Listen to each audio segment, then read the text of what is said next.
Hello everyone, this is Frugalizing Your Lifestyle. I am here with an updated video. Past couple of months I've been MIA. Yes, I know. I'm going to give you the news about why I've been MIA and I don't want to miss a beat, so let's get right to it.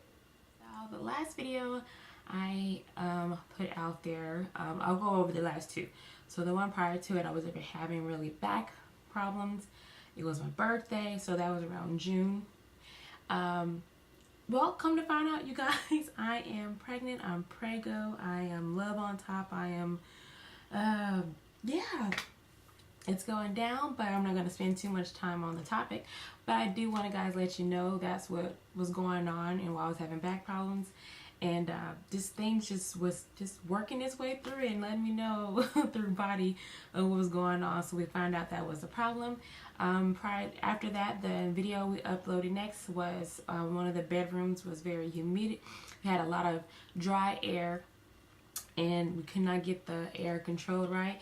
I still haven't figured out the problem, but for now we still have our humidifier.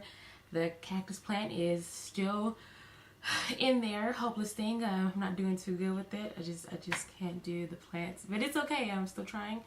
I keep the door open, get fresh air in there, keep the AC going.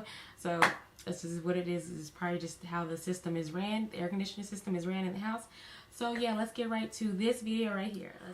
All right, then these past couple of 2 months. So let's just go back. Let's just say these past 2 months, 1 to 2 months. So that would be July and August. Found out I was prego. So again, I'm not going to spend a lot of time. I'm going to hit a couple of key points about what's going on, what has been going on, and what I'm going to do in the future to better prep myself on how I can get better control of the situation. I did write the list because I just could not remember all of this stuff, so bear with me. Again, I got pregnant. I was having back problems. And that's what it was. So we figured out that's what it was. When I found out, hubby made me go get 2 tests. So we did one in the evening and we did one the next day. So that was that. And I was like, okay, all right, that's what it was. No wonder I've been hot and just terrible and back's been hurting. So that's how I found out and how we went from there. Alright, first trimester encounters. With my baby one, I really don't remember, but I feel like it was okay, a pretty good one. Good transition. And I was in school too, so I don't know if it had anything to do with my mind was focused and I was just letting my body be. I was just eating and didn't pay no mind to it. But this one, I already have a 3-year-old and it's dead middle of the heat. It's summertime, so a lot of things is going on. My body was changing. My body was hot all the time. The typical, of course, nausea and stuff was going on. But for me, it took a toll on my body. I literally just could not really do a lot of stuff and that you take for granted. Not even take for granted that you just think you can do.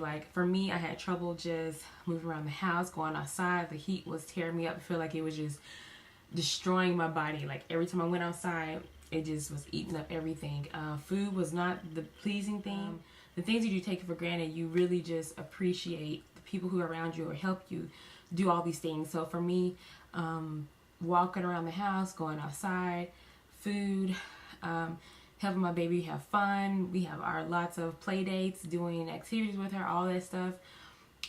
It was just very difficult to get through, and I was sick a lot of the time. And I had tremendous headaches every single day. I had at least 3 or 4 headaches a day. Again, they was like, are you eating? I'm like, yes, I'm eating. But prior to that, I was working out really good. I got my health in check. I was working out, got my routine good. The food was right, so I was maintaining a good weight. My body proportions was right. Okay. And found out, so for me, eating food was very hard because I would have to eat more just to, I guess, feel that feeling of being nauseous and sick. So I was always having to put food in my mouth, and for me that was just like dealing with protein shakes and just simple foods. And now I was popping bread and fruits and other stuff in my mouth just to maintain a good level of balance. definitely had to lean on, yes, my baby girl, she was 3, and my husband, of course, he was there, and just really just had to take my time. Like everything, I'm so used to doing everything quickly, early in the morning, let's go. But for me, it was like, didn't brush my teeth till the evening because I just forgot, or didn't clean the house until the evening, or I put off a lot of stuff that I wanted to do to the next day because I didn't have nobody's energy. No matter how much food I ate, it didn't stay down. It wasn't pleasing. Everything stunk to me. All the smells that I just bought for the house, you know, the candles and scents and plug-ins, all of them stunk. So it was like, I couldn't keep a fresh house because everything just stunk. No matter how much I tried to clean and dust, it was not enough, because the only thing right now that I'm cleaning with is vinegar. So bleach is too strong. Of course, I can go and get like green products. I'm sure they would do fine, but for now, I'm gonna stick with vinegar because I'm safe for right now with vinegar, and it's just working. So I'm just gonna go with that for right now. So the first trimester encounters were very difficult for me. So for me, when I wanted to announce and waiting to announce it to everyone, I wanted to wait until that, you know, the mark, you know, but I did want to tell my family ahead of time or sooner, but it just wasn't the right time. Like, if I tell them their excitement, it would be too much for me. I hate to be selfish, but that is honest. And I didn't want to just text them. It was my family, it's my mom, my sister. It was like, I'm just not going to text them that type of news. They live in Houston and Louisiana, so I didn't want to just text them. I wanted to hear their voice and really tell them and be there with them and be present when I did tell them over the phone. So for me, I had to wait a little bit longer, and that was eating me up too. So I was like, I can't do it over, you know. But I wait long enough to where I was up for it, and it was the right time when I did tell them. So I'm good I waited. And I didn't want to tell anyone else besides like my husband's mom, my mom, and my sisters. That's as far as it was gonna go, because it was just it was too much. I wasn't even up for it. My body, my mind, everything was not in sync, so I couldn't even fathom announcing to anyone else when I can barely even talk on the phone for no more than 15 minutes. It was just too much talking. Blah, blah, blah, blah, blah. My stomach was just, the vibrations, everything was not in sync, so I wasn't up for it. So me telling my mom, my sisters, did you tell your baby girl? Yes, I told my baby girl. I was very hesitant. Like, how do you know when it's the right time to tell your younger kids or older kids that you're expecting a baby? How do you explain that to them? Do you go buy books? Do you draw a picture? I was thinking of everything of what I can do to let her know, but I was like, oh gosh, I don't want it to be perfect, but I just needed to make sense for her. And so once me and hubby sat down, we was sitting with her, and we kind of just let her know. I was like, well, the only way that would make sense to me, because we always baking cookies and breads and stuff. So for me, the only thing I could relate it to that she could understand that it took time is I had to relate it to, well, you know, when me and you go in the kitchen and make muffins, or we go in there and make dinner, it takes time. So, you know, I had to kind of let her know in that sense. But when we first told her, it didn't click, but she was smiling, but it wasn't like right off the back asking questions. Oh, that? Well, how is it? You know how kids start digging in and asking questions. That didn't really go on until a couple of months. So we told her, she was okay with it again. I guess over time she was asked questions, and the biggest one she asked was, why is your stomach looking like that? I was like, for me, stuff like that doesn't embarrass me because it's a child asking me questions like that. So yes, it was nervous introducing such a big news and moment to your younger 3-year-old little girl. And for me, I'm glad I explained it the best way I could. I've had to explain a lot of different things to her, so I knew this wouldn't be too much.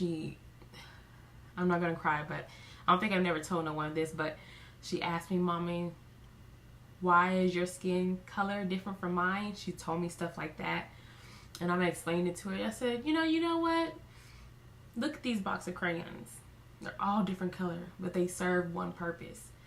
And stuff like that, I'm blessed, and I'm amazed that God has dropped a lot of seeds for me into my mind, and I'm so blessed to be wise enough to explain certain things like that to her, and just saying like, because me and your daddy is your mom black and no, it needs to step it up so they can understand it. So for me, I'm really blessed to let God use me to explain such a very in-depth conversation with a 3-year-old. So I explained that to her. So yeah, me telling her that I was pregnant, it was not that big of a deal. It was just, when's the time, how can I make it more clear and understanding, so in her head she can understand it. So yes, the biggest thing, this was going on. So now we're in, let's see, August. So that was July, end of June, July. Now we're in August. You see the burp. I was sick all the time, day in and day out. Headaches, 3 or 4 headaches a day. Can barely even keep food down. Ice was so delicious. And anything cold, like apple juice, milk, just anything cold going down early in the morning was on point. Oh, and yes, good.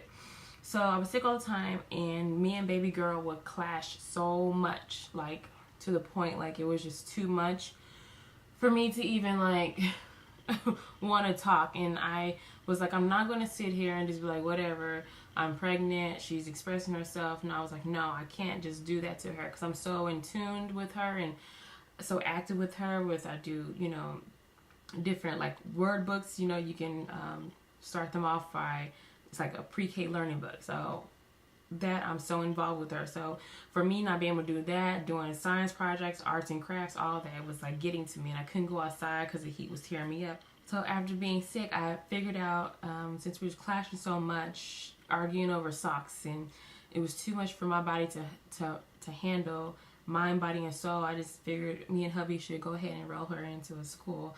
And that's what we did. So now baby girl is in school. Everyone clap your hands. The big step for me. I'm excited. I'm nervous. All the excitements. But when did I know to let her go into daycare? Again, it was definitely me arguing over socks, and we're crunching for time to get out the house. It was always like a tit for tat for everything. And I was like, you know what? I think I did what I feel like I can do, but now I'm pregnant. I don't have no more energy to sit here for 30 extra minutes. So that's an hour, 30 minutes, good. Extra. It was too much. So I was like, let's go ahead and get her into school. Let's start this process up. So yes, I'm really excited she's in daycare school, and that has been stepping stone for me. Here and there, baby girl does cry and get emotional when we do drop her off in the morning, but that's normal. I try to give her encouraging words before I go and let her know it's okay, we'll be there. I made a bracelet for her on her arm that lets her know, it says Mom and Dad and Velvet, we love you, like to let her know that we're here with you, it's okay. I can call, I can check up on you. They have a good learning system. They have ways that you can go in and check in, and they can send you pictures of them. They let you know what they're eating. So they let you know a daily report of what they're doing all day. You can ask to speak to them on the phone. So it lets me know that I'm still there even though I'm not presently there.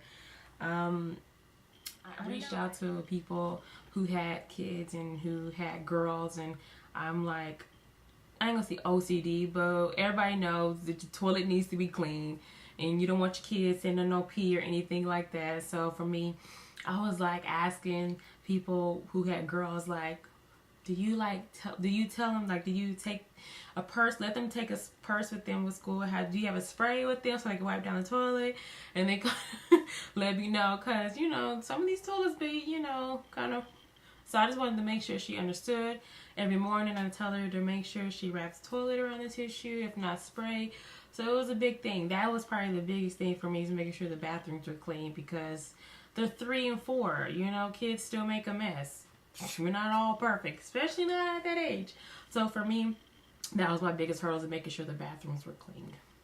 Now, the biggest thing, the last thing I want to talk about during this Prego / baby girl starting school kind of series or update is her birthday is around the same time everyone starts school. So it's in August. So that's fun. For me, that's fun. I'm like, what? You get to start school and it's your birthday? I don't see it as challenging, at least not yet. But I just don't see it as a challenging thing. And for me, it worked out really well that some of the days that we don't take her to the school end up being her birthday. So that worked out. She pretty much got everything that she wanted. And I'm like, baby, did you sure we could have did this? You know what I mean? I'm always trying to cut the budget somewhere. But she's happy. She plays with the stuff every day, if not every other day. It did not affect her schooling anything. It didn't get in the way. It wasn't like, because I wanted to be the parent, like, should I go ahead and bring cupcakes in for the class? It didn't worry because her birthday didn't fall on the day that she went. So I was like, I better not do that. So overall, all the stuff that I written down and I went over with you guys and updated you guys with, I'm very glad everything worked out the way it was supposed to and how it's worked out. For those who are right there with me, knowing what was going on, thank you for you guys' support. Thank you for checking on me. Thank you for just praying with me and just being just as humble as I was, because everyone knows who knows I'm very private. It's very hard to just talk about everything, and I'm always like, no, I'm gonna wait, I'm gonna put it off.